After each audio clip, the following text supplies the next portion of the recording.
السلام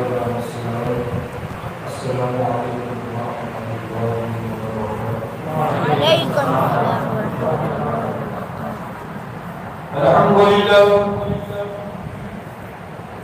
الحمد لله رب العالمين،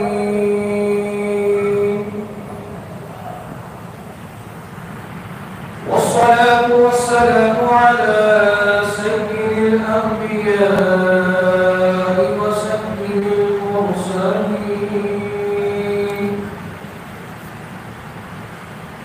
وعلى آله وأصحابه أجمعين.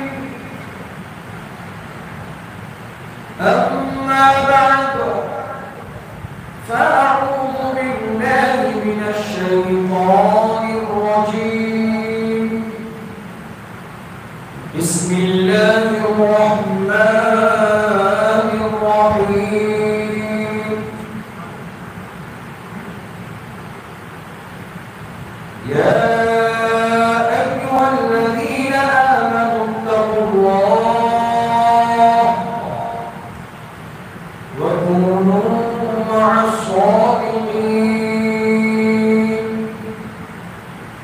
صدق الله العظيم، وبلغنا رسوله النبي الأمين المكين الكريم، ونحن على ذلك لمن الشاهدين والشاكرين والذاكرين، والحمد لله رب العالمين.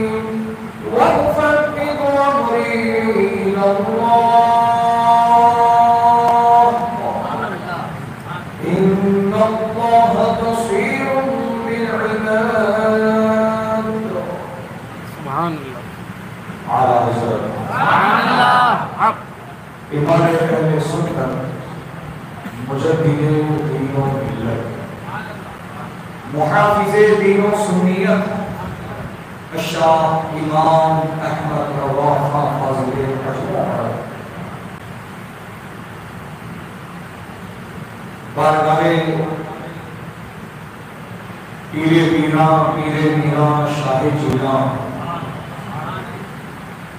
قطب ربانی، قندیل نورانی، پیر لازانی، شہباز اللہ مقامی، میرا محی الدین سیدنا شیخ عبد القادر جیلانی، غوث سمدانی رضی اللہ تعالی عنہ کی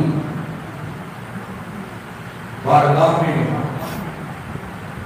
یوں منظور خراج عقیدت پیش کرتے ہوئے عرض کرتے ہیں، واہ کیا مرتبہ اے غوث ہے بالا تیرا، سبحان اللہ، سبحان اللہ، اونچے اونچوں کے سروں سے قدم اعلیٰ تیرا، سبحان اللہ، سبحان سر بھلا کیا کوئی جانے کہ ہے کیسا تیرا، اللہ، اولیاء بندے آنکھیں مختلوا تیرا۔ سبحان اللہ، سبحان اللہ۔ عزیزان ملت اسلامیہ، دوستوں، بزرگوں، نوجوان شفیق ساتھیوں اور اپنے اپنے مکانوں میں سننے والی خواتین اسلام، حسب معمول کچھ کہنے اور سننے سے پہلے ہم اور آپ سب مل کر سردار مدینہ، راحت قلب و سینہ، جناب پاک احمد مجتبی محمد مصطفیٰ صلی اللہ تعالی علیہ وسلم کی بارگاہ مقدس و محتشم و محترم میں حدیث درود پیش کرنے کی سعادت حاصل کریں۔ اللہم صلی علی سیدنا و نبینا و مولانا محمد عدد ما فی علم اللہ، صلاة دائمة في تمام ملکک۔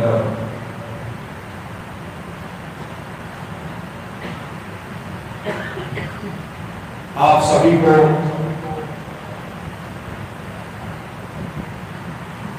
ولادت سرکار غوث پاک رضی اللہ تعالی عنہ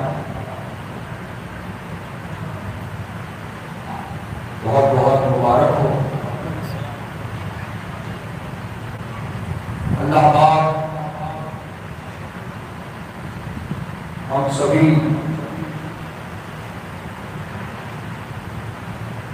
عاشقان غوث و عاشقان اولیاء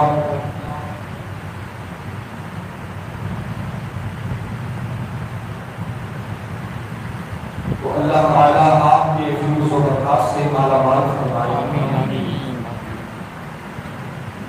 اور آپ کے فرمودات ارشادات و تعلیمات پر ہمیں عمل پیدا ہونے کی توفیق رفیق عطا فرمائے۔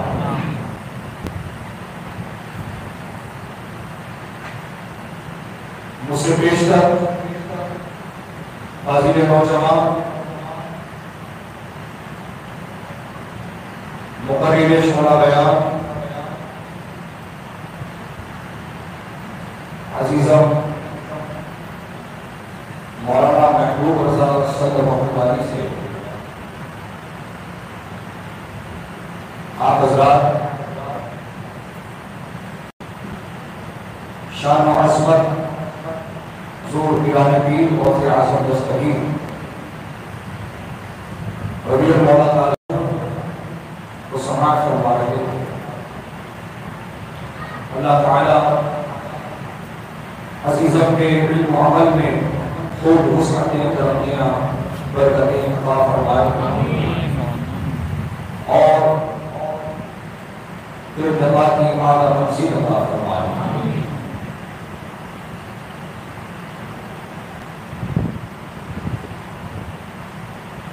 عزیزان گرامی وقار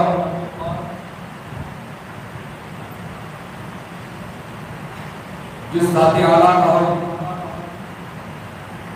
ذکر خیر کرنے کے لیے جمع آئے ہیں وہ ذات محتاج تعارف نہیں، جنہیں پیران پیر اور غوث اعظم دستگیر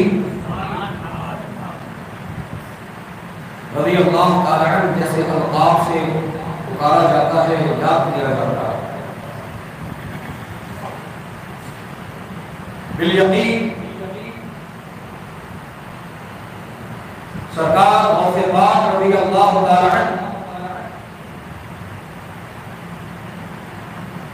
شہنشاہ ولایت ہے، تمام ولیوں کے امام اور سلطان ہیں۔ اللہ نے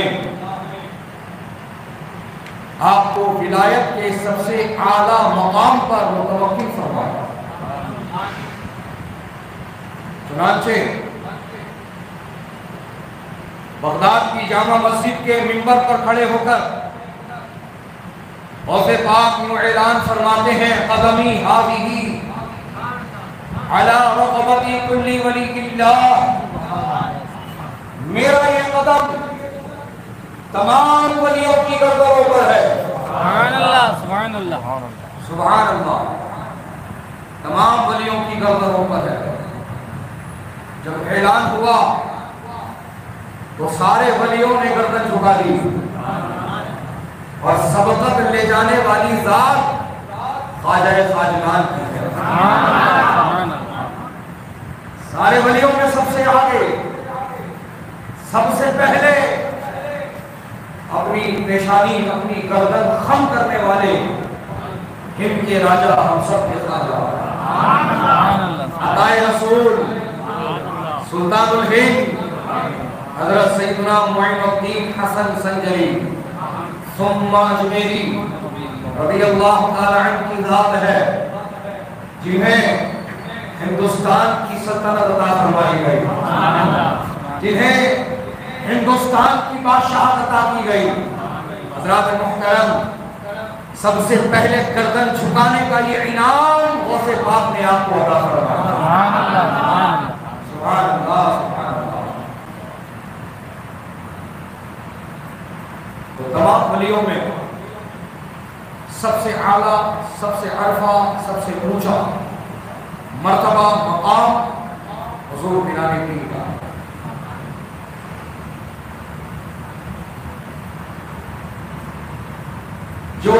اللہ کے ایسے ولی ہیں کہ جن کی ولادت بعد میں ہے، ولایت پہلے ہے۔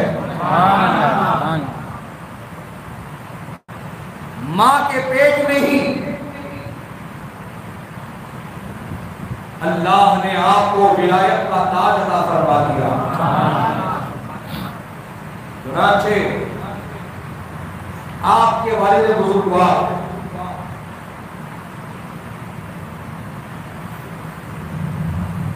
حضرت سیدنا ابو صالح موسیٰ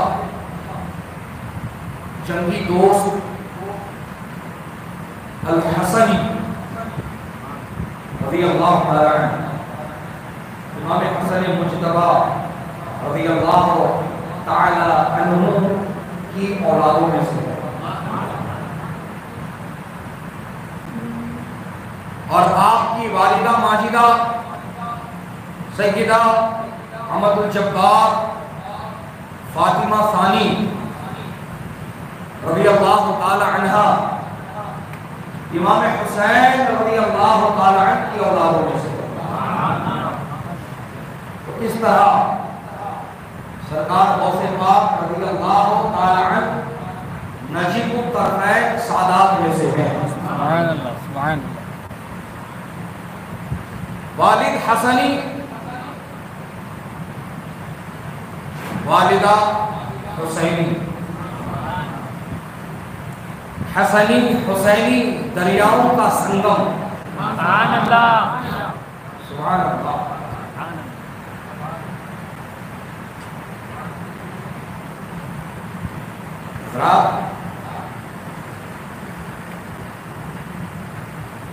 کیا آپ نے کبھی غور فرمایا ہے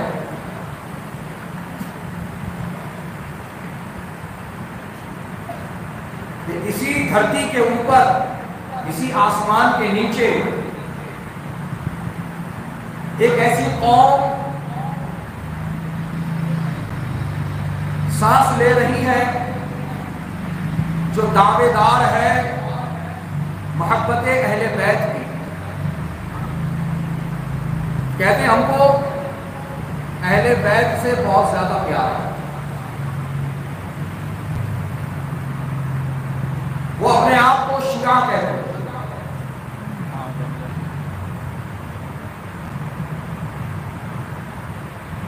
اور شیعہ کے لغوی معنی کیا ہے؟ محبت کرنے والا۔ شیعہ کے معنی کیا ہے؟ محبت کرنے والا۔ تو اب تک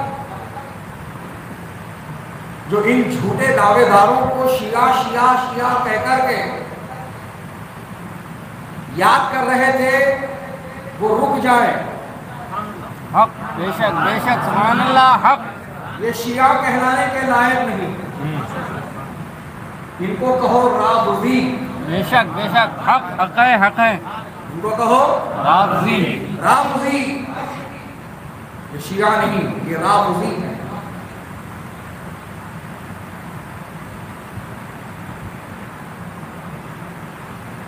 یہ دعوے دار ہے اہل بیت کی محبت کے۔ تو یہی سوال ہے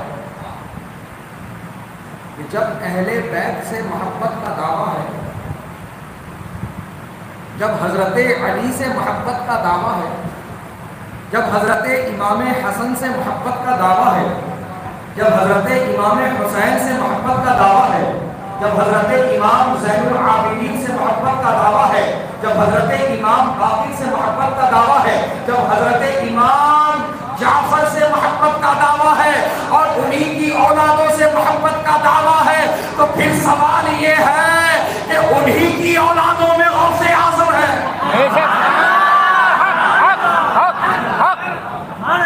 انہی کی اولادوں میں سے غوث اعظم ہے۔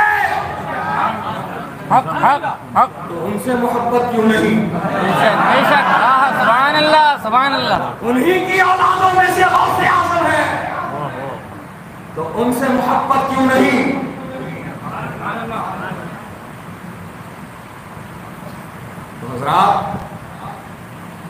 اچھی طرح سے سمجھ لو، یہ قوم جو اپنے آپ کو محب اہل بیت بتاتی ہے، جن کے سینے میں رفض ہے، جو حقیقت میں رافضی ہے، جو بغض صحابہ اپنے دلوں میں رکھتی ہے، جو حضرت ابو بکر صدیق رضی اللہ تعالی عنہ کو پہلا خلیفہ ماننے سے انکار کرتی ہے، جو حضرت عمر و عثمان کی گستاخی کرتی ہے، جو اما عائشہ صدیقہ رضی اللہ تعالی عنہ کی شان میں توہین کرتی ہے، جو حضرت امیر معاویہ رضی اللہ تعالی عنہ کو گالیاں بکتی ہے، اور دیگر صحابہ سے بھی یہ بغض و عداوت رکھتے ہیں، یہ غوث پاک کے نام سے بھی چھڑتے ہیں، غوث پاک کا نام لے لیا جائے تو ان کے تن بدن میں آگ لگ جاتی ہے۔ آخر بات کیا ہے؟ تو حضرات محترم، بات دراصل یہ ہے کہ ان جھوٹے دعوے داروں کو بے نقاب کرنے والی ذات غوث اعظم ہے، دنیا کے سامنے لانے والی ذات وہ حضور غوث اعظم کی ہے۔ بے شک بے شک اپنی کتاب بنیت الطالبین میں انہی ناپکاروں کے 40 کفریات کو بیان فرما کر کے دنیا کے سامنے ان کی اصلیت کو لایا ہے اور بتا دیا ہے کہ یہ جھوٹے لوگ ہیں، ان سے نہ اہل بیت سے محبت کا دعویٰ سچا ہے، نہ یہ کسی اور سے محبت کرتے ہیں، یہ لوگ جھوٹے ہیں۔ سچے محبت کرنے والے کوئی اور نہیں، وہ قادری ہے، وہ سہروردی ہے، اور وہ کیسے ہیں؟ جو امام اہل سنت کی زبان میں یہی کہتے ہیں، اہل سنت کا ہے میرا نام اصحاب حضور نظر ہے اور ناؤ ہے ہجرت رسول اللہ۔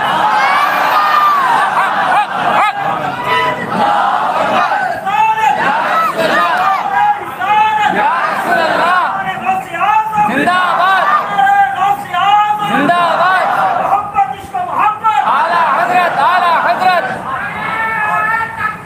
اللہ اکبر یا رسول اللہ یا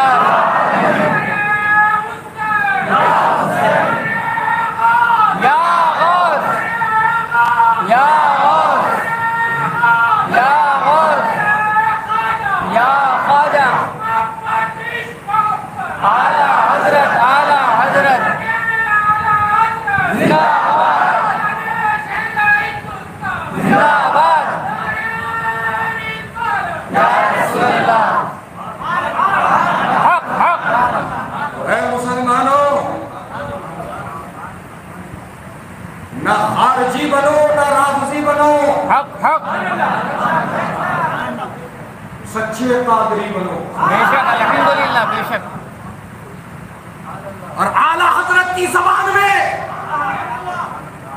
یہی کہتے رہو، قادری کر، حق حق قادری رکھ، حق قادریوں میں اٹھا، قدر عبد القادر قدرت نما کے واسطے۔ سبحان اللہ حق حق رئیس القلم رئیس المناظرین علامہ ارشد القادری علیہ رحمہ نے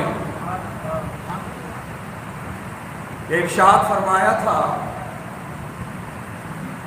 صلح کلیت بد مذہبیت کا پہلا زینہ ہے، صلح کلیت بد مذہبیت کا پہلا زینہ، پہلی سیڑھی، پہلا اسٹیج۔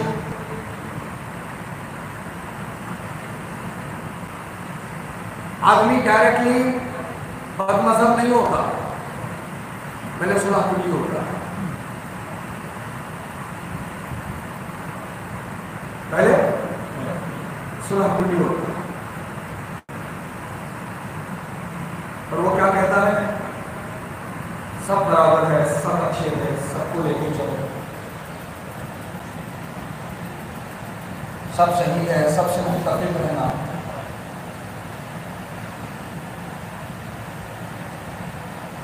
بات اگر ذاتیت کی ہے تو کوئی حرج نہیں، لیکن بات اگر ایمان عقیدے کی ہے یہاں پر سب برابر نہیں.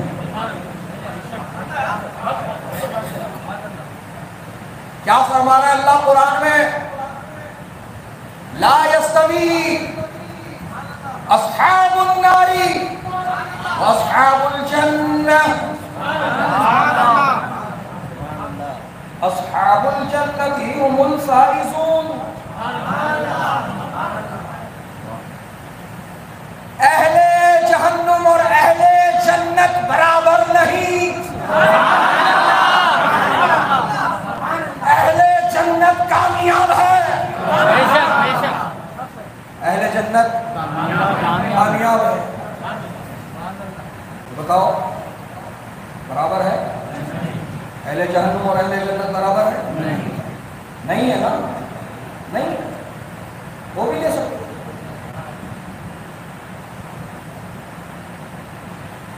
بہرحال میں نے اس بات کو چھیڑا اس لیے تاکہ آپ کو یہ بات ذہن نشین ہو جائے کہ بد مذہبیت کا پہلا زینہ ہے صلح کلیت. اور یہ فتنہ آج پورے زور و شور کے ساتھ اٹھا ہوا ہے.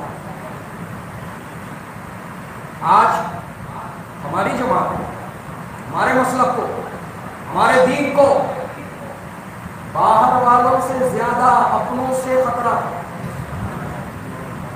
باہر والوں سے زیادہ اپنوں سے خطرہ ہے. جو آج سب برابر کرنے کی چکر میں لگے ہوئے ہیں. یعنی اس کو اور تفصیل سے سمجھو، گوبر حلوہ برابر کرنے میں لگے ہوئے ہیں. آپ مجھے بتاؤ گوبر اور حلوہ برابر ہے؟ گوبر پر کتنے ہی چاندی کے ورق چپکا دو، کیا اس کی خصلت اور اصلیت بدل جائے گی؟ گوبر گوبر ہی رہے گا. اور حلوہ ورق نہ بھی لگاؤ تب بھی حلوہ.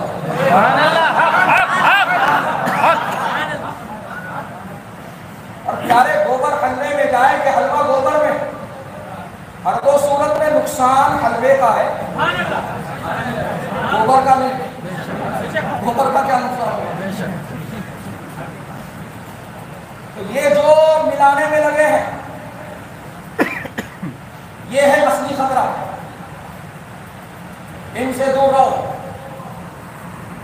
کمپرمائز کرنا ہے اپنا ذاتی مسئلہ ہے تب کمپرمائز کرو. اپنا خود کا مسئلہ ہے تب کمپرمائز کرو. لیکن ناموس رسالت کا مسئلہ ہے، ہاں سبحان اللہ. کوئی کمپرمائز نہیں. بے شک بے شک بے شک. حق حق. عقیدے کا مسئلہ ہے تو کوئی کمپرمائز نہیں. بات سمجھ میں آئی؟ لیکن یہ وہ لوگ ہیں جو الٹی گنگا بہانے میں لگے ہوئے ہیں. ذاتی معاملے میں خوب شدت. 500 روپے اگر باقی ہے کوئی اپنا تو گلے پہ سوار ہو کے وصول رہے ہیں. اور اگر ناموس رسالت کا چھوڑو کہ جانے کو کیا کرتی ہے، اس کو کیا بولے سکتا ہے؟ بدعقیدہ بدعقیدگی کر رہا، چھوڑو جان دو. ان کی خبر کا جواب ہم دیتے، اپنے خبر کا جواب ہم دیتے. سمجھ رہے ہیں آپ بات؟ تو پیارے ذات کا معاملہ ہے تو شدت نہیں. ذات کا معاملہ ہے تو شدت نہیں. اور اگر ایمان عقیدے کا معاملہ ہے کوئی رعایت نہیں. بے شک بے شک بے شک. حق حق. سبحان اللہ سبحان اللہ. کوئی رعایت نہیں. تو یہ سب سے بڑا فتنہ صلح کلیت کا. آج ہمارے معاشرے کو دیمک کی طرح کھوکھلا کر رہا ہے۔ یہ وہ لوگ ہیں کہ دل کے پھپولے جل اٹھے سینے کے داغ سے، گھر کو آگ لگ گئی گھر کے چراغ سے۔ یہ وہ گھر کے چراغ ہے جو گھر کو روشن کرنے کے بجائے گھر کو جلانے پہ لگے۔ تو سب سے پہلے ایسے چراغ بجھا دو، ایسے چراغ خاموش کر دو جو گھر کو روشن کرنے کے بجائے جلانے پہ لگے ہوئے۔ اور میرے پیر و مرشد سبحان اللہ، حضور تاج الشریعہ بدر الطریقہ وارث علوم اعلی حضرت جانشین حضور مفتی اعظم حضرت علامہ مولانا مفتی الشاہ اختر رضا خان ازہری رحمت اللہ تعالی علیہ نے بار بار وضاحت کے ساتھ یہ ارشاد فرمایا ہے کہ آج کے دور میں سب سے بڑا فتنہ صلح کلیت کا ہے۔ آج کے زمانے میں سب سے بڑا فتنہ صلح کلیت کا ہے، اور ایسے ہی کے لیے میرے تاج الشریعہ فرماتے ہیں صلح کلی نبی کا نہیں سنی ہو، صلح کلی نبی کا نہیں سنی ہو، سنی مسلم ہے سچا نبی کے لیے، سنی مسلم ہے سچا نبی کے لیے۔ تو میں آپ کو یہ بتانا چاہ رہا تھا حضرات کہ صلح کلیت پہلا زینہ ہے بد مذہبیت کا، اور منہاجیت پہلا زینہ ہے رافضیت کا۔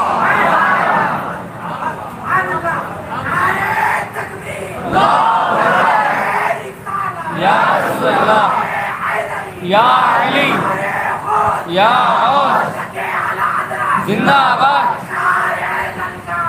شیر کی للکار، شیر کی للکار، زندہ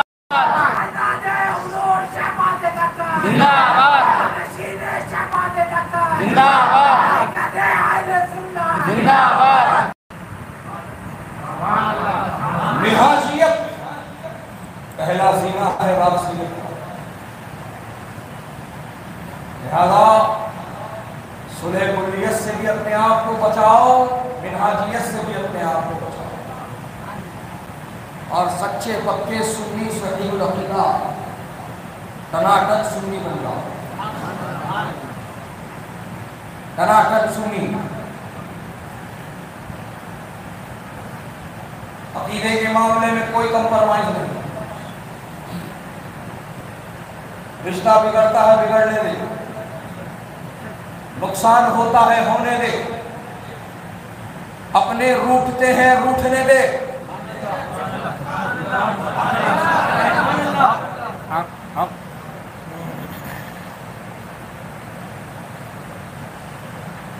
تاج الشریعہ علیہ رحمہ نے جو پیغام دیا ہے وہ صرف شعر و شاعری نہیں ہے کہ پڑھ لیا جائے، سن لیا جائے، واہ لکھ لیا جائے، واہ کر دیا جائے، وہ عمل کے لیے ہے، وہ اپنی زندگی میں عملی طور پر لانے کے لیے ہے۔ اور کیا پیغام ہے تاج الشریعہ کا؟ زندگی یہ نہیں ہے کسی کے لیے، زندگی ہے نبی کی، نبی کے لیے۔ نہ سمجھ مرتے ہیں زندگی کے لیے، جینا مرنا ہے سب کچھ جینا مرنا ہے سب کچھ نبی کے لیے، جینا مرنا ہے سب کچھ نبی کے لیے، نبی کے لیے۔ اور جو نبی سے بیگانہ اسے دل سے جدا کر دیں، جدا کر دے۔ ادھر مادر، برادر، مال و جان، سب کچھ ان پر فدا کر دیں، فدا کر دے۔ سبحان اللہ، سبحان اللہ۔ صرف نعرے لگانے والے عاشق مت بنو، صرف تبرک کھانے والے، حلوہ پوری کھانے والے عاشق نہ بنو۔ لیلا نے اپنے مجنوں کے لیے حلوہ بنایا اور اپنی خاتمہ سے کہا جا میرے مجنوں کو دے آ۔ جو ہی لیلا کی خاتمہ دشت میں حلوے کا کٹورا لے کر چلی اور چوراہے پر پہنچی اور پوچھنے لگی مجنوں کون؟ لیلا نے حلوہ بھیجا۔ تو کئی نوجوان مجنوں بن گئے، کئی نوجوان آواز دینے لگے میں ہوں مجنوں، میں ہوں مجنوں، میں ہوں مجنوں، اور دیکھتے ہی دیکھتے اس تشت پر ٹوٹ پڑے اور حلوہ انہوں نے چٹ کر دیا۔ خادمہ گھبرا کر بھاگی اور لیلا سے بولی تیرے کتنے مجنوں ہیں؟ کہا میرا تو ایک ہی مجنوں ہے۔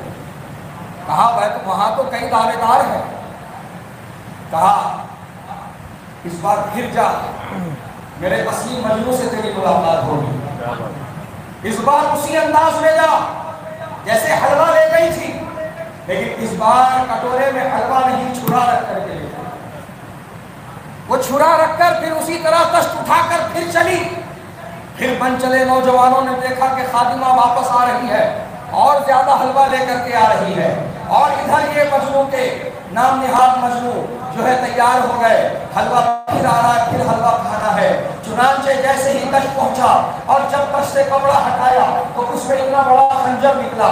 کہا لیلا کہتی ہے مجنوں اپنے گوشت کی ایک بوٹی کاٹ کر اس میں رکھے، اس کے گوشت کی ایک بوٹی چاہیے لیلا کو۔ حضرات محترم جیسے ہی گوشت کی بوٹی دینے کی بات آئی، سارے جھوٹے مجنوں فرار ہو گئے، جتنے حلوہ خور مجنوں تھے فرار ہو گئے، اور جو حقیقی مجنوں تھا وہ آگے آیا اور اس نے کہا لیلا نے مجھ سے ایک گوشت کی بوٹی مانگی ہے، ایک کام کر میرے سارے جسم سے ایک ایک بوٹی کاٹ کے لے جا، نہ جانے میرے لیلا کو کون سے جسم کی بوٹی پسند آ جائے، کون سے جسم کی بوٹی پسند آ جائے۔ حضرات محترم یہ ہے حقیقی عشق، یہ ہے حقیقی عاشق۔ تو تم کو صرف حلوہ کھانے والا عاشق نہیں بننا ہے، بلکہ اپنا سب کچھ لٹانے والا عاشق بننا ہے۔ یہی تو اعلیٰ حضرت کا پیغام ہے، کروں تیرے نام پہ ایک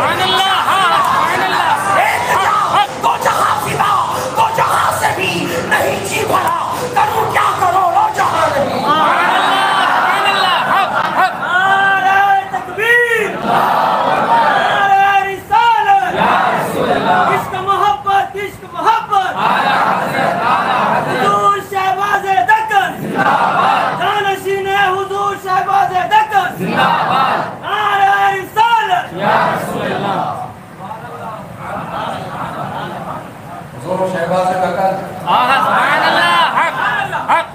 سنیوں کے دلوں کی دھڑکن، کرامت مفتی اعظم، عطائے مفتی اعظم، اکثر یہ فرمایا کرتے تھے ایک گز 100 گز واروں، ایک گز نہ پھاڑوں، 100 گز واروں ایک گز نہ پھاڑوں۔ یہ عاشقوں کی پہچان ہے۔ عاشق کون ہوتا ہے؟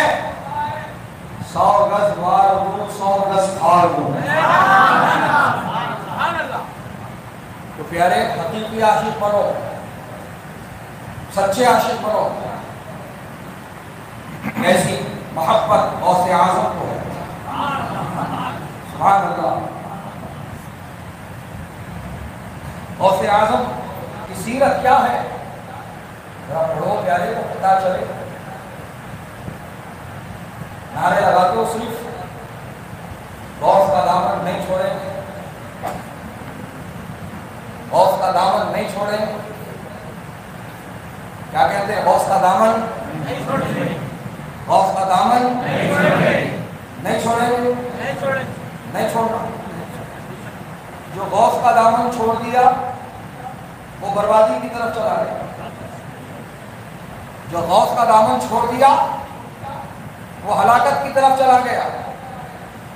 غوث کا دامن نہیں چھوڑیں گے, کبھی نہیں چھوڑنا.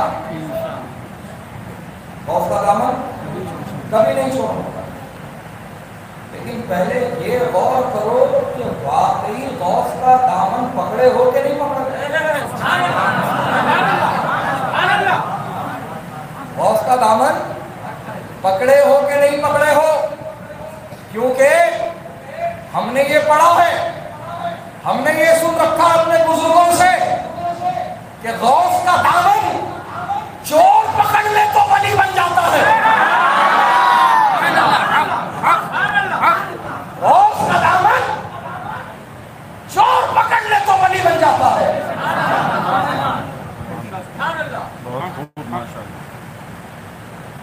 چور بیٹھا تھا راستے میں, غوث اعظم کے جھبے پہ نظر تھی. غوث اعظم بڑے قیمتی جھبے سے بدن فرماتے ہیں, کئی ہزار اس کی قیمت ہوتی, کپڑا اتنا قیمتی ہوتا. وہ چور طاق میں تھا, بس ایک بار یہ جھبا میں لے لوں تو میں تو کیا میرے بعد والی نسلیں بھی بیٹھ کے کھائیں گی. چنانچہ وہ انتظار کرنے لگا اور غوث پاک رضی اللہ تعالیٰ عنہ بغداد کی جامع مسجد سے نماز سے فارغ ہو کر کے جب چلے اپنے مکان کی طرف تو یہ چور بھی پیچھے پیچھے چل پڑا. چور بھی پیچھے پیچھے چل پڑا. آگے آگے غوث پاک, پیچھے پیچھے چور. وہ اس موقع کی تلاش میں ہے کہ جہاں پر کم آبادی ہوگی یا سنسان علاقہ ہوگا وہاں پر چھپا ماروں گا اور میں چھپا لے کر کے بھاگوں گا. حضرات محترم اسی نیت سے وہ پیچھے پیچھے چلنے لگا. آگے آگے غوث اعظم چل رہے ہیں, پیچھے پیچھے یہ چور چل رہا ہے. حضرات محترم اب ذرا تصور میں, عالم تصور میں غوث اعظم کا آگے چلنا لاؤ اور پیچھے اس چور کا چلنا لاؤ اور میرے اعلیٰ حضرت کا یہ کلام سنو. میرے اعلیٰ حضرت فرماتے ہیں تیرے غلاموں کا نقش قدم ہے راہ خدا, وہ کیا بہت سکے جو یہ سراغ لے کے چلے. غوث اعظم آگے چل رہے ہیں, چور پیچھے چل رہا ہے, اور جب موقع ملا اس نے دامن تھاما. جو ہی دامن تھاما غوث پاک نے ہاتھ اٹھائے, مولا اس نے عبد القادر کا دامن تھاما.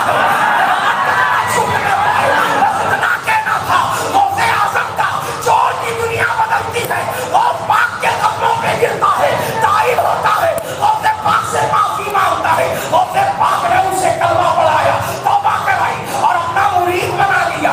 اب وہ چور چور نہ رہا, غوث پاک نے اس کو ولی بنا دیا. ولی بنا دیا.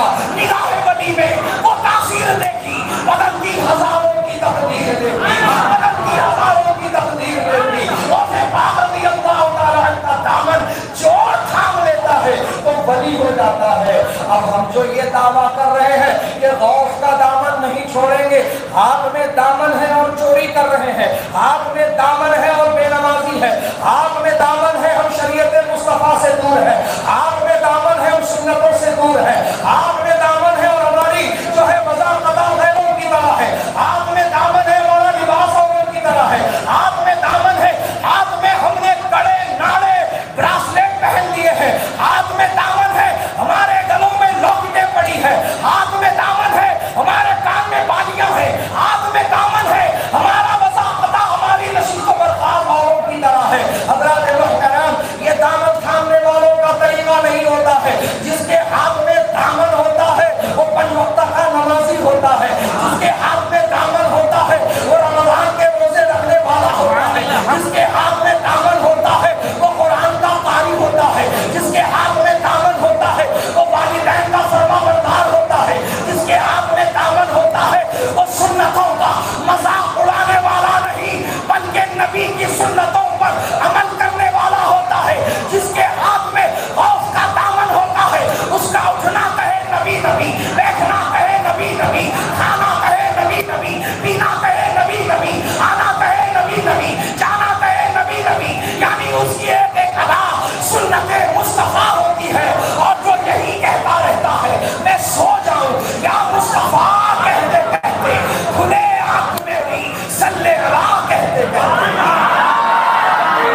زندہ آباد. اگر پنج وقتہ کے نمازی ہو تو مبارکباد ہے، تمہارے ہاتھوں میں غوث کا دامن ہے. تمہاری زبان جھوٹ غیبت چغلی سے محفوظ ہے، گانوں گالیوں سے محفوظ ہے، اور قرآن کی تلاوت ہے، نبی کی نعت ہے، تو مبارک ہو.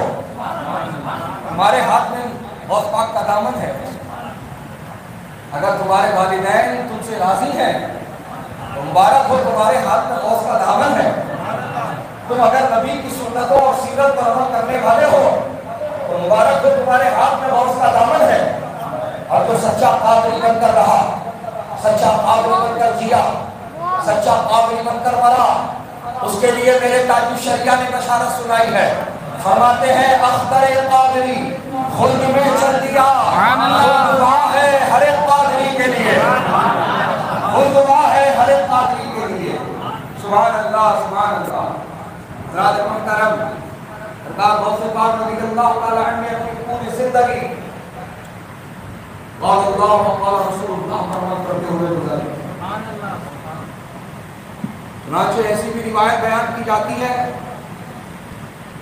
کہ ایک شخص نے آپ کی خدمت میں تربوز پیش کیا. سرکار غوث پاک نے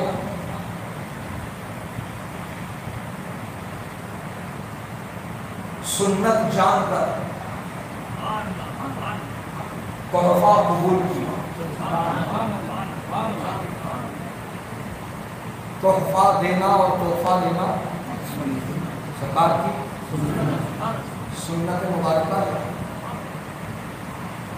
حضور کا یہ فرمان بھی ہے تحافوا تحابوا، تحفے دو محبت بڑھتی ہے. ایک دوسرے کو تحفہ دو محبت بڑھتی ہے. سرکار غوث پاک کے نبی کی سنت جان کر اس تحفے کو قبول فرما لیا اور خانقاہ میں رکھ دیا. 3 دن کے بعد وہی شخص غوث پاک سے ملاقات کے لیے آیا تو دیکھا کہ وہ تربوز جو اس نے دیا تھا وہ وہیں پہ رکھا ہوا. غوث پاک نے کھایا نہیں.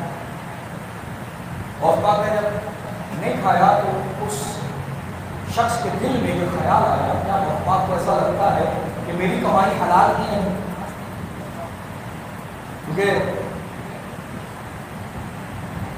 بزرگان دین حرام کی کمائی نہیں کھاتے، لقمہ حرام نہیں کھاتے، جب کھاتے ہیں حلال کھاتے ہیں اور حلال کمائی کا کھاتے ہیں. چنانچہ اس وقت کا جو خلیفہ تھا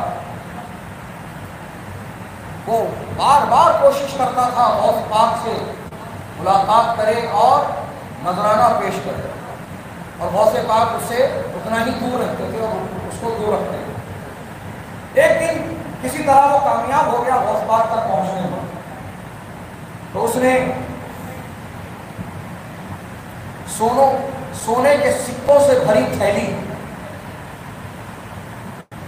غوث پاک کی طرف بڑھائی. کہا حضور یہ قبول فرمائے. غوث پاک نے کہا نہیں چاہیے. غوث پاک نے فرمایا نہیں چاہیے. کہا حضور لے لیجیے نا. پھر منع کیا، کہا نہیں چاہیے لے جا اپنا مال. کہا پھر اس نے لے لیجیے نا. تیسری بار منع کیا، کہا نہیں چاہیے لے جا اپنا مال. اب جب وہ تیسری بار پہ بھی نہیں مانا اور پھر اظہار کرنے لگا اس خواہش کا کہ سرکار قبول فرما لیجیے نا، تب غوث پاک کو چلا لایا اور غوث پاک نے اس کے سکوں کی تھیلی ہاتھ میں پکڑی اور اس کو دبایا. تو تھیلی میں سے خون گرنے لگا. تھیلی میں سے خون گرنے لگا. خلیفہ وقت خون کے قطرات دیکھ کر بے ہوشی کے عالم میں آ گیا. تب غوث پاک نے جلال کے ساتھ فرمایا دیکھ اسی لیے میں لینے سے انکار کر رہا تھا، یہ کون سی کمائی ہے دیکھ. کہ تو نے کس طرح غریبوں پہ ظلم کر کے ان کے خون پسینے کی کمائی تو نے ٹیکسوں کے نام پر، تو نے محصول کے نام پر وصول کیا۔ یہ دیکھ حقیقت، اگر میں چاہوں نا تو اس تھیلی کو اتنا دباؤں گا کہ یہ خون بہہ کر تیرے تخت تک پہنچ جائے گا۔ اللہ تو اولیاء اللہ حرام کا لقمہ نہیں کھاتے، جب کھاتے حلال ہی کھاتے اور حلال کا ہی لقمہ لیتے۔ تم بھی حق حلال کی کھانے والے بنو، لپا لپی 420 جھوٹ اس کا سہارا مت لو روزی کمانے کے لیے۔ اللہ تعالیٰ تمہارے حلال کی روزی میں بہت برکت عطا فرمائے۔ جو بیجا غبن فاحش کر کے جو مال کماتے ہیں وہ مال ٹکتا نہیں ہوتا، کسی نہ کسی طریقے سے نکل جاتا ہے۔ جو حلال کی روزی ہوتی ہے اس میں خوب برکتیں ہوتی ہیں، وہ حلال کماؤ۔ غوث پاک رضی اللہ تعالیٰ عنہ نے وہ تربوز خانقاہ میں رکھوا دیا۔ 3 دن کے بعد وہ شخص لوٹا، دیکھا تربوز وہی رکھا، تو اس کے دل میں یہ خیال آیا کہ غوث پاک کو ایسا لگتا ہے کہ میری کمائی حلال کی ہے، حضور کوئی گستاخی ہو گئی؟ نہیں۔ حضور کیا آپ کو ایسا لگتا ہے کہ میری کمائی حلال کی ہے؟ نہیں۔ حضور جو تربوز میں نے دیا تھا اس کو ابھی تک آپ نے تناول نہیں فرمایا۔ سرکار غوث پاک نے اس کو جواب دیا، جس دن سے تو یہ پھل دے کر گیا ہے اسی دن سے میں نبی کی سنت تلاش رہا ہوں کہ یہ پھل کھانے کا سنت طریقہ کیا ہے۔ سبحان اللہ، سبحان اللہ۔ سرکار غوث پاک کو تربوز بھی کھانا ہے تو سرکار کی سنت تلاش کر رہے ہیں، سرکار کی سنت تلاش کر رہے ہیں۔ گرما کے موسم میں سرکار دو عالم نور مجسم صلی اللہ تعالی علیہ وسلم کھجور اور تربوز ملا کر استعمال فرماتے ہیں۔ کبھی ککڑی کے ساتھ استعمال فرماتے تھے، کبھی تربوز کے ساتھ استعمال فرماتے تھے گرما کے موسم۔ بزرگوں اور دوستوں، سرکار غوث پاک رضی اللہ تعالیٰ عنہ کو تربوز بھی کھانا ہے تو نبی کی سنت ڈھونڈ رہے ہیں۔ ہم لوگ سنتوں سے کتنے دور ہیں، آج ہم کو اپنے آپ سے پوچھنے کی ضرورت ہے۔ تبرک ہم کھا رہے ہیں، ضرور کھاؤ، منع نہیں، لیکن کھا کر اس کا حق بھی تو ادا کرو۔ سرکار غوث پاک رضی اللہ تعالیٰ عنہ پوری رات 1000 رکعت نفل نماز ادا کرواتے تھے۔ آج نفل کی پابندی تو چھوڑو، فرض کا پتہ نہیں، جمعہ میں آئے تو پھر اب جمعہ میں آئیں گے، یہ حالت ہے۔ فرض نماز جو ہم پر بندھا ہوا فرض ہے، جس کی پوچھ ہونی ہے قیامت کے دن، ابھی گرمی کی شروعات ہوئی ہے تو تمہاری حالت خراب ہے۔ سورج ابھی اتنے لاکھ کلومیٹر دور ہے تو تمہاری گرمی سے یہ حالت ہے۔ سوا نیزے کی بلندی پر جب سورج آ جائے گا تب گرمی کا کیا حال ہوگا؟ اللہ اکبر۔ دماغ کھوپڑیوں میں ایسے کھول رہے ہوں گے جیسے ہانڈی میں پانی کھولتا،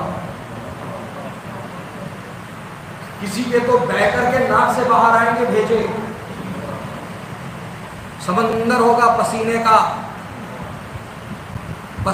کا، جس کے جیسے عمل ہوں گے وہ پانی اس کو اتنی دور تک لگے گا، کسی کو ٹخنوں تک، کسی کو گھٹنوں تک، کسی کو کمر تک، کسی کو گلے تک، تو کوئی اس میں غوطے کھا رہا ہوگا، پسینے کے سمندر میں غوطے کھا رہا ہوگا۔ نیکیاں جتنی کم ہوں گی اس کا حال ویسا ہوگا. اور ایسے سخت وحشت کے عالم میں اللہ تعالیٰ اپنے بندوں سے سب سے پہلا سوال نماز کے تعلق سے کر رہا ہوگا. اے میرے بندے، میں نے تجھے اتنے سال کی زندگی دیا، تیرے کھانے کے لیے یہ انتظام کیا، تیرے رہنے کے لیے انتظام کیا، تیرے پہننے کے لیے انتظام کیا، تیرے گھومنے کے لیے انتظام کیا، تجھے یہ نعمتوں سے نوازا. بتا تو نے میرے لیے کیا کیا؟ بتا تو نے کتنے وقت کی نماز پڑھی ہے؟ اللہ اکبر. اب وہاں پر سارا ریکارڈ نکل کے آئے گا. نماز چھوڑ کے پبجی کھیل رہا تھا، نماز چھوڑ کے فری فائر کھیل رہا تھا، نماز چھوڑ کے واٹس ایپ سوشل میڈیا میں لگا ہوا تھا، نماز چھوڑ کے تو انسٹاگرام میں لگا ہوا تھا. اب وہاں پر تجھے جواب دینا ہوگا. کوئی کسی کا حامی مددگار نہ ہوگا، تجھے تیرے سوالات کا جواب دینا ہوگا. اللہ اکبر اللہ اکبر. کہ حضرات یہی تم کو سمجھنا ہے کہ اولین پرشش نماز قوت یوں ہی نہیں کہا گیا. سب سے پہلا سوال قیامت کے دن مومنوں سے، جن سے مومنوں سے اللہ تعالیٰ فرمائے گا نماز کے تعلق سے. اور پھر پاک رضی اللہ تعالیٰ کتنی عبادت و ریاضت کرتے ہوئے، کتنی بندگی کرتے ہوئے، قال اللہ و قال رسول اللہ پر عمل کرتے ہوئے، خوف الہی سے ایسے ڈرتے ہیں، خشیت خداوندی سے ایسے کانپتے ہیں کہ آپ رات کو سوتے نہیں اور رب تعالیٰ کی بارگاہ میں آنسو بہاتے ہوئے، گڑ گڑاتے ہوئے رب تعالیٰ کی بارگاہ میں یوں دعا کرتے ہیں، مولا اگر عبد القادر کے عمل تیری بارگاہ میں قبول نہیں ہے تو مولا بروز حشر تو مجھے نابینا اٹھانا تاکہ میں اہل محشر کے سامنے شرمندہ ہونے سے بچ جاؤں. یہ کون کہہ رہا ہے؟ یہ سلطان الاولیاء کہہ رہے ہیں. یہ کون بول رہا ہے؟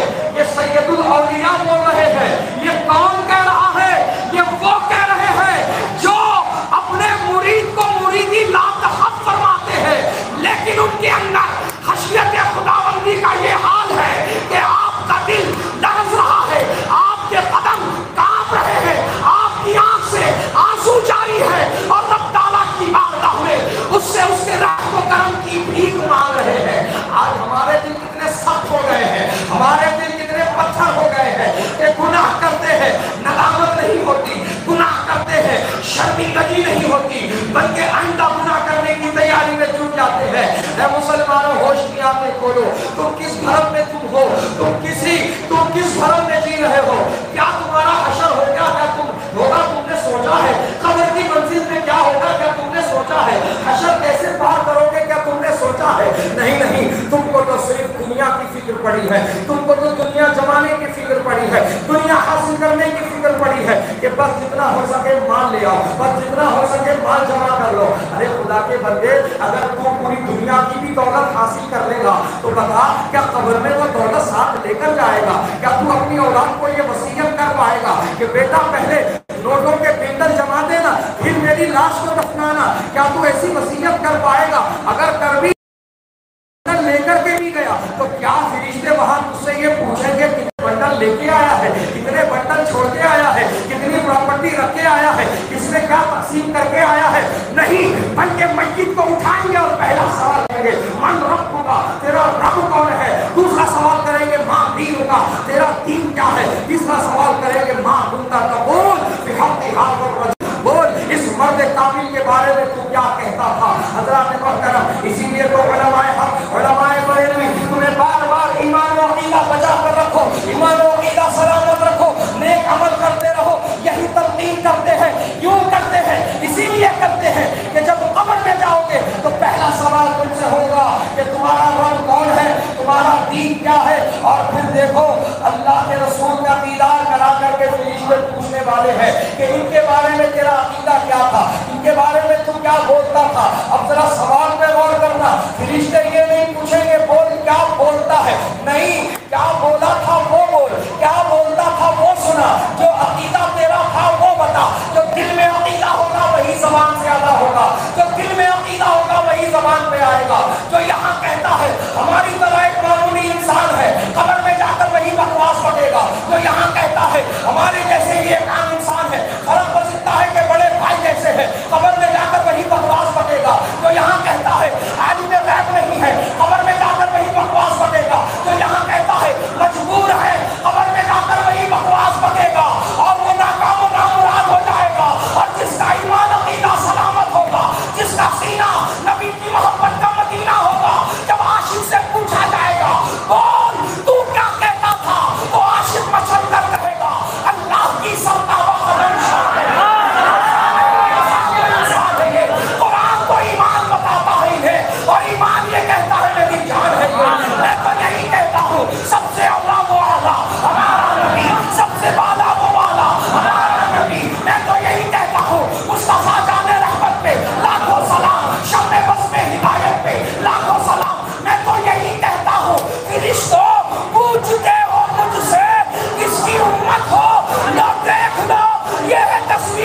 عقیدہ دل میں ہوگا وہ زبان پہ آئے گا. جو مجبور کہتا ہے وہ مجبور کہے گا، جو مختار مانتا ہے وہ یہی تڑپ کر کہے گا جہاں بانی عطا کر دے، سبحان اللہ سبحان اللہ حق. ہری جنت ہبا کر دے. نبی مختار کل ہے جس کو جو چاہے عطا کر. بہرحال نماز جمعہ ادا کرنی ہے اور وقت تاخیر ہو چکا ہے. یہ وقت تاخیر جو ہوئی ہے وہ اس وجہ سے کہ آپ کو تو پتہ ہی ہے کہ آپ تمامی حضرات کے لیے ولادت سرکار غوث پاک رضی اللہ تعالیٰ عنہ کی خوشی میں لنگر غوثیہ کا اہتمام کیا گیا. تو لنگر تیار ہونے میں تھوڑا سا تاخیر ہوئی، جس کی وجہ سے نماز جمعہ کو مؤخر کیا گیا. بہرحال اب الحمدللہ لنگر تیار ہونے کی والا ہے. جب تک خطبہ نماز صلاۃ و سلام سے ہم فارغ ہو جائیں گے تب تک انشاءاللہ لنگر تیار ہو چکا ہوگا انشاءاللہ. اور آپ کو صلاۃ و سلام کے بعد جو وضو خانے کا علاقہ ہے وہیں پر پہنچنا ہے. وہیں پر سب حضرات کے لیے لنگر غوثیہ کا انتظام کیا گیا ہے اور معقول انتظام ہے. الحمدللہ معقول انتظام ہے. تو برائے کرم ایک دوسرے پر آپ گریے مت اور تبرک کو نیچے گرنے نہ دیں. اور اگر گرا بھی ہے اتفاق سے تو فوراً ہی آپ اس کو اٹھا لیں، کیونکہ ہم سرکار اعلیٰ حضرت علیہ رحمہ کے چاہنے اور ماننے والے ہیں. بے شک بے شک بے شک. ایک محفل میں تبرک کا ٹکڑا گر گیا تھا، صرف سرکار اعلیٰ حضرت کی نظر تھی اس ٹکڑے پر، اور موقع پا کر سرکار اعلیٰ حضرت اس گرے ہوئے ٹکڑے کے پاس آئے اور اپنی زبان کی نوک سے اس کو اٹھایا. سبحان اللہ سبحان اللہ حق. ایسا ایسا احترام. واہ واہ سبحان. تو آپ بھی احترام کرنے والے بنے. بزرگوں کے نام کا لنگر ہے، جتنا ادب بجا لائیں گے اتنا فیض ملے گا. ٹھیک ہے انشاءاللہ. اور الحمدللہ تعمیری کام بہت تیزی سے الحمدللہ اپنے مرکز میں ہو رہا ہے.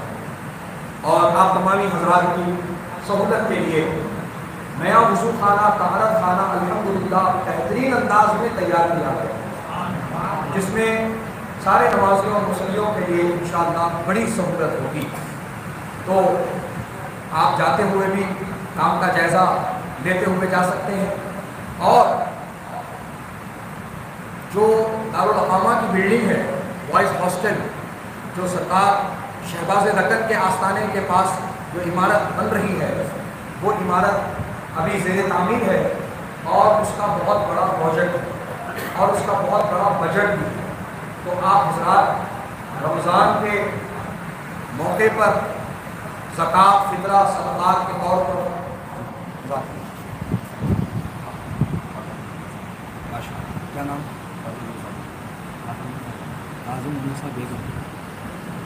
ماشاءاللہ ایک جناب نے اپنی والدہ ماجدہ نازی منیسا بیگم صاحبہ کے اثار ثواب کے لیے 3000 روپے مرکز کے لیے عنایت فرمائے ہیں. اللہ تعالیٰ مرحومہ کی مغفرت فرمائے اور اپنی جوار رحمت میں انہیں جگہ عطا فرمائے اور قیامت کے دن شفاعت رسول سے حصہ عطا فرمائے اور نبی کے ہاتھوں سے جامع کوثر کی نصیب فرمائے اور ان کے کاروبار میں کمائی میں اللہ آپ کو سطح ترقی میں آتا. حضرات محترم ڈاکٹر صاحب کی جانب سے 500 مسجد 500 مدرسے کے لیے عطا کیے گئے ہیں. اللہ تعالیٰ ڈاکٹر صاحب کو جزائے خیر عطا فرمائے اور آپ کے مقاصد نیک پہ آسانیاں اور کامیابی عطا فرمائے.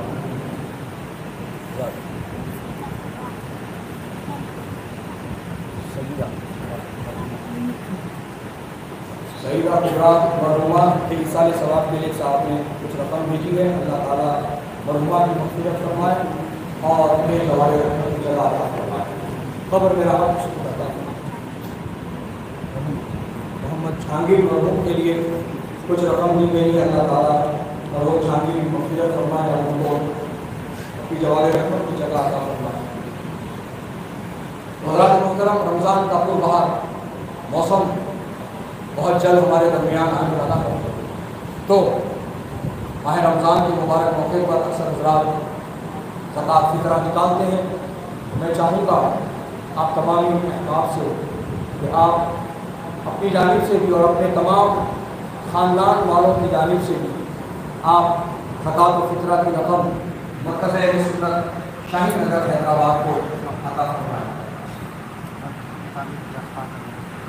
ماشاء اللہ، مدرسے کی تعمیر کے لیے اشفاق علی صاحب نے 1000 روپے عطا فرمایا۔ اللہ تعالیٰ اشفاق علی کو خوب رحمت عطا فرمائے، آپ کاروبار کو عروج و ترقی۔